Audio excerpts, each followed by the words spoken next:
July August গণঅভ্যুত্থানে তৎকালীন স্বৈরাচারী সরকারের নির্বিচার হামলা ও হত্যার ঘটনায় মানবতাবিরোধী অপরাধের মামলায় তথ্য উপাত্ত এবং সাক্ষ্য প্রমাণের মাধ্যমে ডিসেম্বরের মধ্যে অন্তত একটি মামলার চূড়ান্ত নিষ্পত্তি সম্ভব হবে বলে আশা করছে প্রসিকিউশন।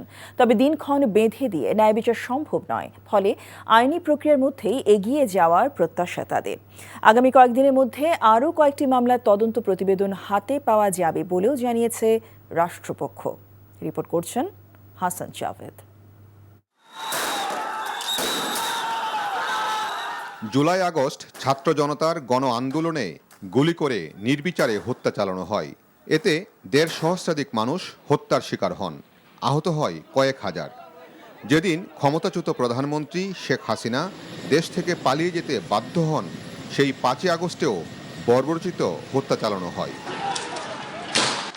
সবচেয়ে আলোচিত হত্যাকাণ্ডের মধ্যে ছিল রংপুরের শিক্ষার্থী আবু সাঈদ হত্যা, চানখারপুলে শিক্ষার্থী আনাস সহ ৬ জনকে হত্যা, সাভারের আশুলিয়ায় ৬ জনকে হত্যা শেষে পুড়িয়ে দেয়া, যা আন্তর্জাতিক পরিমণ্ডলেও সাড়া ফেলে।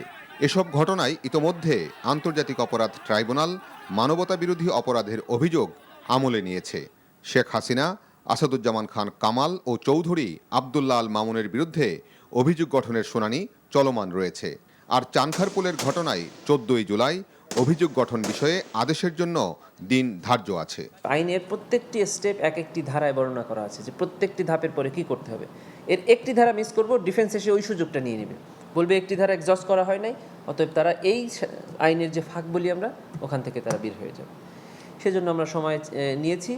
খুব শীঘ্রই আমরা রামপুরা, যাত্রাবাড়ি, উত্তরা, মিরপুর সহ এই যে ম্যাস কিলিং যেসব জায়গা হয়েছে সেগুলোর তদন্ত প্রতিবেদনও আমরা হাতে পাবো।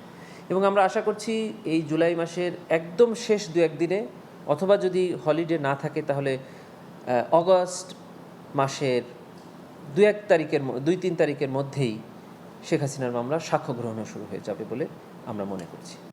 ডিজিটাল তথ্য প্রমাণ থাকায় আসামিদের বিরুদ্ধে মানবতাবিরোধী অপরাধ প্রমাণ করতে সহজ হবে এবং সবাইকে শাস্তির আওতায় আনা যাবে বলেও মনে করেন প্রসিকিউটর তামিম। ডিজিটাল এভিডেন্স এটা তো নিজেই কথা বলবে।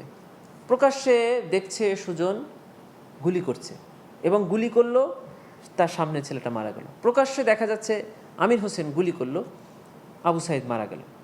এখানে মানে লাইভ উইটনেসের তো দরকারই নাই। জুলাই যোদ্ধা, নিহতদের পরিবার ও আহতদের পক্ষ থেকে সহযোগিতা পেলে মানবতাবিরোধী অপরাধের মামলায় দ্রুত ন্যায় বিচার নিশ্চিত করা যাবে বলে প্রত্যাশা রাষ্ট্রপক্ষের।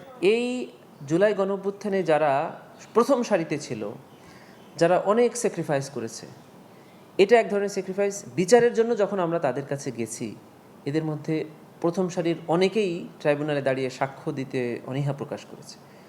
তাই তো বলছি, যারা এভিডেন্স আমাদের কাছে দিতে চাচ্ছে না, বলছে যে শহীদ হয়েছে আর তোর ফিরে পাবো না, আর আওয়ামী লীগের রোশনালে পড়তে চাই না, কখন রাস্তাঘাটে মেরে দিবে। আবার কেউ কেউ আছে একটু কেমন যেন হয়ে গেছে, কম্প্রোমাইজড হয়ে গিয়েছে।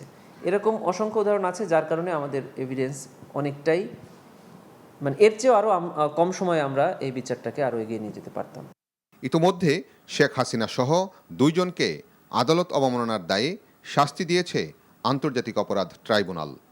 Hasan Javed, NTV news, Dhaka. Bundle থাকলে প্রতি সেনমানিতে টাকা বাঁচবে। বিকাশ সেনমানি বান্ডেল কিনে জিতুন প্রতি লেনদেনে।